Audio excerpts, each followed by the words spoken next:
جڑی فٹافٹ آ جاؤ نسو 31 اگست تک جو کام کرنا تھا یا اس سے پہلے دیگر مرحلے تھے.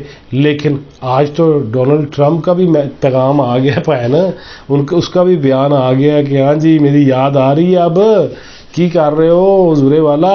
لہٰذا جو بائیڈن پہ اپنی جگہ تنقید ہو رہی ہے, لیکن پاکستان کی خاص طور پہ بات کرتے ہیں کہ افغانستان کے اندر تو اس صوبہ کنڑ پہ بھی ان کا قبضہ ہو گیا جو کبھی شیخ جمیل الرحمان جس کے گورنر ہوا کرتے تھے ماضی میں, اور پھر طالبان جب اب دوبارہ سے آئے ہیں نئے سرے سے, وہ انہی ہتھیاروں کو جانتے ہیں جو امریکہ سکھا کے گیا تھا افغان فورسز کو.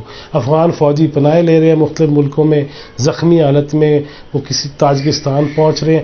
اس ساری صورتحال میں پاکستان کے حالات کیا ہونے چاہیے, یہاں کی تیاری کیا ہونی چاہیے؟ اگرچہ عمران خان صاحب نے قومی سلامتی کا اجلاس بلایا ہے اور اس اجلاس میں ڈیفینیٹلی پاکستان کے دفاع کے حوالے سے اور جو معاملات ہیں وہ زیر بحث آئیں گے, اچھے فیصلے بھی ہونے چاہیے ڈیفینیٹلی, اور ایک ایک قدم اب پھونک کے رکھنے کی ضرورت ہے کہ اگر تو ٹارگٹ ہم ہیں, اگر افغانستان میں لبیک یا حسین کے پرچم اتار کے, اور پاکستان میں شیعہ سنی سازش بھی, اس پہ بھی پہلے ہی ہم کہہ رہے تھے, ہم بار بار بعض دوستوں کو ناگوار گزرتی ہیں یہ ویڈیوز قصے ماضی کے جب میں سناتا ہوں تو یہ ہر دور میں طرفین سے ایسے معاملات ہوتے ہیں جس کے بعد یہاں پہ بھی آگ بھڑک اٹھتی ہے. اب طالبان آ گئے تو پاکستان کے معاملات کے حد تک ہندوستان توپے ہماری طرف کیے ہوئے ہے, امریکہ ہمارے اوپر تنقید کر رہا ہے اور دیگر ممالک ہمارے اوپر تنقید کر رہے ہیں, برطانیہ ہمارے اوپر تنقید کر رہا ہے, ایران کی حرکات و سکنات بھی کو پاکستان کے حق میں اتنی اچھی نہیں ہے. تو اسی جانا کتنے ہے, سارے یوں ہو کے درمیان میں رہ جاتے ہیں ہم, اور ہمارے ذمہ داران ابھی بھی او مریم نواز, او فلانے, او شہباز, او نواز, او فلانا, او مولانا. ہاں مولانا سے یاد آیا, کوئی اندر کی خبریں بھی تو آپ کو دے دینا. مولانا فضل الرحمان سے اعلیٰ سطحی رابطے اسی لیے ہوئے ہیں اور ہوں گے اور ہو رہے ہیں, اور ہم نے ایک عرصہ پہلے بتایا تھا, بلکہ میں نے مختلف ٹی وی چینلز کو اس وقت تبصرہ کرتے ہوئے یہ بات کہی تھی جب مولانا آ رہا ہے, مولانا جا رہا ہے, کہ درمیان کا وقت تھا, اور اسلام آباد کی یہی سری نگر اور کشمیر ہائی وے جسے کہا جاتا تھا اس پہ دھرنا تھا. مولانا کا پشتوں میں جب خطاب ہوتا تھا تو مجھے بعض ٹی وی چینلز نے پوچھا, بعض یوٹیوب چینل والوں نے بھی پوچھا, اور میں نے یہ کہا کہ مجھے مولانا آئندہ مستقبل کے جو خد و خال ہے, جو سیاست ہے, جو معاملات ہیں, اس کے لیڈر کے طور پہ نظر آ رہے ہیں. وہ پاکستانی سیاست کے لیڈر کے طور پہ مجھے کم نظر آ رہے ہیں. وہی اب ہو رہا ہے, مولانا سے رابطے ہو گئے.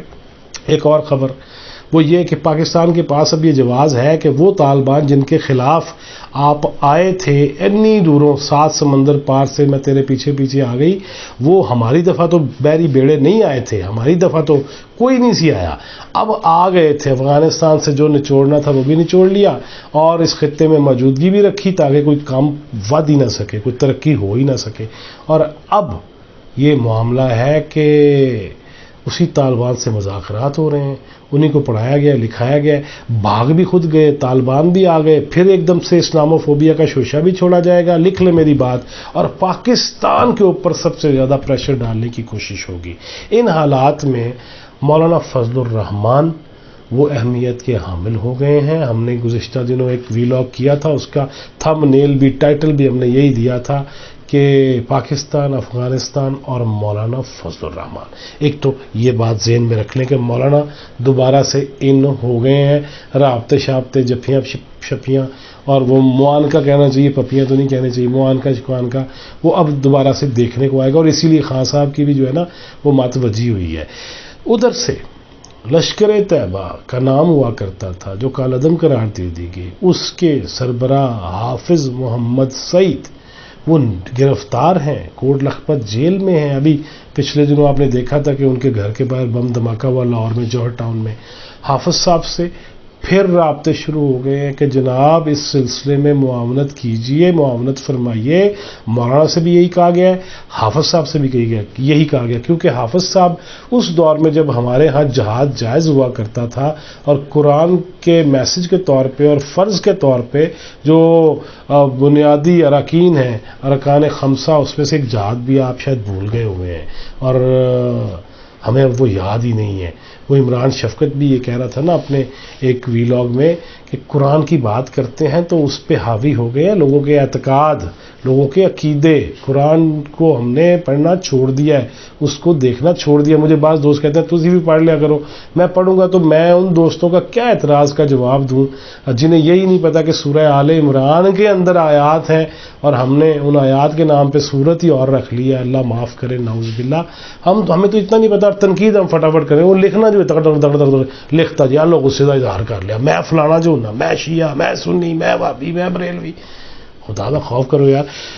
حافظ سعید صاحب بھی پھر سے اچھا جی ایک اور بات، ہم نے گزشتہ دنوں لال مسجد والے کیا چاہتے ہیں اس حوالے سے ایک پروگرام کیا تھا اور ہم نے مولانا عبدالعزیز، مولوی عبدالعزیز صاحب لال مسجد المعروف برقع والے، ان کے ساتھ گفتگو کی تھی، وہ بھی آپ کو سنوائی تھی. ان کو اسلام نافذ کر دے. انہوں نے مجھے اس میٹنگ میں یہ بھی کہا کہ یہ اسلام نافذ کر دے میں افغانستان چلا جاؤں گا. انہوں نے کہا امارت الاسلامیہ العالمیہ وہ ہونی چاہیے پوری دنیا میں. اس وقت اسی لیے وہ نظر بند تھے لال مسجد کا. باہر اب بھی جس طرح وہ سیکیورٹی فورسز نے گھیرا ہوا ہے، انتظامیہ نے گھروایا ہوا ہے، وہ مولانا عبدالعزیز صاحب، مولوی عزیز صاحب، ان کو بھی اسلام آباد سے باہر منتقل کر دیا گیا ہے. ان بجو حضرہ کتنے کیتا ہوئے گا؟ ہاں جی انہی کی معاونت حاصل کی گئی ہے. وہ نہیں ہے بحریہ والے جو قبضے کر کے اور اس کے بعد جلوس ہو جائے ان کے خلاف یا مظاہرہ ہو جائے تو اس کی کوریج بھی نہیں ہونے دیتے.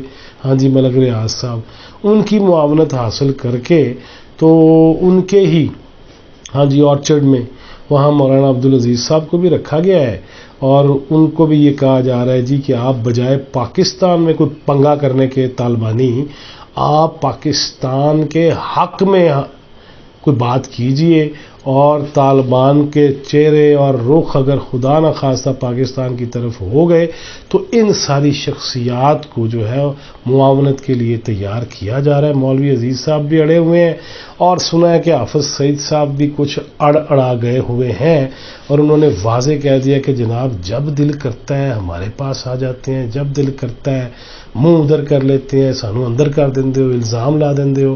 تو یہ سوکھا کام نہیں ہے. ہر دفعہ اب حافظ صاحب نے یہ کہا کہ مجھے اب اعتبار نہیں ہے اور مولانا فضل الرحمان صاحب نے چونکہ سیاست بھی کرنی ہے اور وہ حالات دیکھ ہی رہے ہیں جو ہو رہے ہیں. تو یہ چند چیزیں تھیں جو آپ سے ڈسکس کرنا تھی کہ ڈیفینیٹلی ان شخصیات کو جن علماء کے میں نے نام لیے ان کو معاونت کرنی بھی چاہیے کیونکہ پاکستان سب سے پہلے ہے. لیکن اگر یہ آگ بھڑک اٹھتی ہے خدا نہ خواستہ اللہ نہ کرے شیخ صاحب کو بھی الرٹ ہو جانا چاہیے. وہ جس گھوڑے پہ چل رہے تھے نا دگڑم دگڑم دگڑم دگڑم، ان کو چاہیے کہ اپنے گھوڑے باقاعدہ تیار کر لیں. مجاہد ختم نبوت صاحب آپ بھی گھوڑے تیار کر لیں، وزیر داخلہ بھی اس وقت ہیں. لہٰذا معاونت جہاں علماء کو کرنی چاہیے، جہاں معاشرے کے اندر کوئی انتشار نہیں ہونا چاہیے، وہاں یہ جو لبرلزم والے ہیں نا جو آنٹیاں شانٹیاں جن کے بارے میں خان صاحب نے بھی کہا تھا کہ رپورٹ نہیں ہے اسی پھر اینج نہ کرو تو تہاڈا جسم تہاڈی مرضی ہے تو ایسی رپورٹ بھی نہیں ہے، دیکھ تو سکنے ہیں نا گھور کے. لہٰذا ان آنٹیوں کو بھی چاہیے کہ وہ موم بتیاں لے کے اب نہ آ جائیں طالبان، ہائے ہائے طالبان سے بچاؤ، ہائے ہائے طالبان سے بچاؤ. اب بڑے تدبر کا مظاہرہ کرنا ہوگا حکومتی لیول پہ بھی، سیاسی لیول پہ بھی، صحافتی لیول پہ بھی اور معاشرتی لیول پہ بھی ہمیں تدبر کا مظاہرہ کرنا پڑے گا ورنہ سیاپا بہت وڈا پہ جڑا ہے. اللہ نہ کرے. اور یہ طالبان کو بھی پتہ ہونا چاہیے کہ ان کو ہم نے ان کے بڑوں کو بھی ہم نے یہاں پناہیں دی ہیں اور ان پہ احسان کیا ہوا ہے اور ہم ان کے شر سے بچنا تو چاہیں گے لیکن وہ بھی حیا کریں، عقل نو ہاتھ مارن. اور یہ جو چھوٹے چھوٹے پرزے نکلے ہوئے نا میں بھی طالبانی تھے میں بھی وہ امارت اسلامی والا، ان کو چاہیے کہ اب ایک پیج پہ ہو کے اب ایک پیج پہ ہونے کی ضرورت ہے. اور اگر معاملہ خدا نہ خواستہ اس حد تک طے کر لیا گیا بین الاقوامی سطح پہ کہ پاکستان کو نقصان پہنچانا ہے تو اس وقت بڑے ہی زیرک انداز میں بڑے ہی سوچ سمجھ کے ہر فیصلہ کرنا پڑے گا کیونکہ ہم جس قدر دشمن ہم نے کر لیے ہیں یا ہمارے ہو گئے ہیں، اللہ تعالیٰ ہمیں ان کے شر سے محفوظ رکھے اور پناہ میں رکھے، اور اللہ تعالیٰ اپنا جو سایہ رحمت ہے وہ ہم پہ قائم رکھے۔ اور آخری بات یہ کہ دنیا کی سب سے بڑی اس وقت جو منصوبہ ہے وہ افغانستان ہے، سب سے بڑا۔ چین کی بھی کوشش ہے، لیکن امریکہ اور دیگر مغربی ممالک کی بھی کوشش ہے کہ جناب چک کے رکھو اور اس خطے کو ترقی یافتہ نہیں ہونے دینا۔ انڈیا نے بھی چاہیے کر لوں ہتھ مارے، ورنہ انڈیا کے اندر بھی علیحدگی کی تحریکیں جو ہیں، اگر افغانستان والا معاملہ ادھر ادھر نکلا تو انڈیا بھی حصے بکھرے ہوں گے انشاءاللہ۔ اور طالبان کو بھی چاہیے کہ اگر دوبارہ سے انہیں کسی بھی بہانے عزت کے ساتھ یا انیوا لایا گیا ہے تو انہیں بھی سوچ سمجھ کے فیصلے کرنے چاہیے۔ اللہ پاکستان کا حامی و ناصر رہے۔ مزید اپڈیٹس کے ساتھ اور مزید خبروں کے ساتھ آپ کی خدمت میں حاضر ہوں گے۔ Till next video.